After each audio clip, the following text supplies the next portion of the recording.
বিকশিত ভারতের অমৃতকাল সুশাসন গরিব কল্যাণকামী কেন্দ্রে নরেন্দ্র মোদী সরকারের 11 বছর পূর্তি উপলক্ষে মঙ্গলবার ভারতীয় জনতা পার্টির কার্যালয়ে এক সাংবাদিক সম্মেলনের আয়োজন করা হয়। উপস্থিত ছিলেন মুখ্যমন্ত্রী প্রফেসর ডক্টর মানিক সাহা, প্রদেশ বিজেপি সভাপতি তথা সাংসদ রাজীব ভট্টাচার্য সহ অন্যান্যরা। সাংবাদিক সম্মেলনে মুখ্যমন্ত্রী স্বাস্থ্য, শিক্ষা, দেশের সুরক্ষা, তথ্য প্রযুক্তি, কৃষি, যোগাযোগ সহ নরেন্দ্র মোদী সরকারের 11 বছরের সুশাসন সরকারের বিভিন্ন দিকগুলি তুলে ধরেছেন। তিনি বলেন, বিকশিত ভারত, আত্মনির্ভর ভারত, সংকল্প ভারত এই কথাগুলি কথার কথা নয়, এগুলি একটা কার্যকাল হিসেবে ভারতবর্ষের ইতিহাসে স্বর্ণাক্ষরে লেখা থাকবে। পাশাপাশি ভারতবর্ষের আগামী প্রজন্মের জন্য প্রধানমন্ত্রী নরেন্দ্র মোদী একটি শক্তিশালী ভিত্তি তৈরি করেছেন।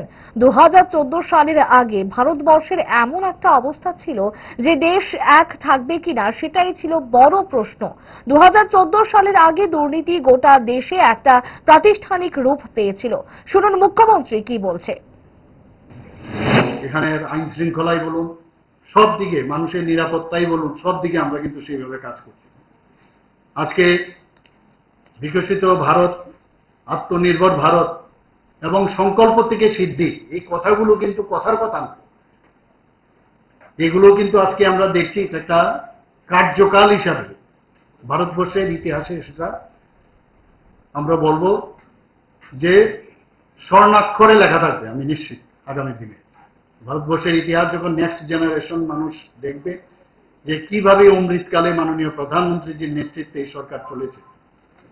আমরা শুধু প্রধানমন্ত্রীজি শুধু এমন কাজ করছেন না যে এই কাজগুলো খালি করা, একটা ফাউন্ডেশন উনি তৈরি করতে পেরেছেন, একটা ভিত্তি, স্ট্রং ফাউন্ডেশন ভারতবর্ষের আগামী প্রজন্মের জন্য উনি কাজের মাধ্যমে এই আমাদের যে ইন্ডিয়া নেতৃত্বাধীন ভারতীয় জনতা পার্টির যে সরকার সেটা কিন্তু উনার যে কার্যকালে সেটা কিন্তু প্রতিষ্ঠিত করতে পেরেছে। আজকে এখানে আগে আমরা দেখতাম সীমা সুরক্ষিত থাকতো না, আজকে মাননীয় প্রধানমন্ত্রীজির কারণে আজকে সীমা সুরক্ষিত হয়েছে, অর্থ ব্যবস্থাকে মজবুত করেছে এবং টেকনোলজিকে উনি কিভাবে উপয়োগ করতে হয় সেটা কিন্তু আমাদেরও এখন আজকের তারিখও আমাদের শিখতে হয়। আগে 2014 আগে এমন একটা অবস্থা ছিল, আমি প্রায়শ সব জায়গায় বলি, এই দেশ থাকবে কি থাকবে না এরকম একটা অবস্থা ছিল। পার্লামেন্টের মধ্যে আক্রমণ, মুম্বাইয়ে আমরা দেখেছি টেররিস্টদের আক্রমণ, নর্থ ইস্টার্ন জন্য তো বলে লাভ নেই, বিভিন্ন জায়গায় কখন কোন জায়গায় কখন টেররিস্ট আসবে উত্তান্ত হয়ে গেছে।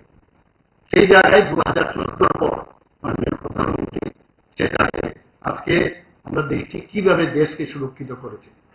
2014 আগে দুর্নীতি, এটা যেন মনে হতো যে দুর্নীতি করাটাই রাষ্ট্রের, যখন আমরা আসবো এটাই আমাদের কাজ।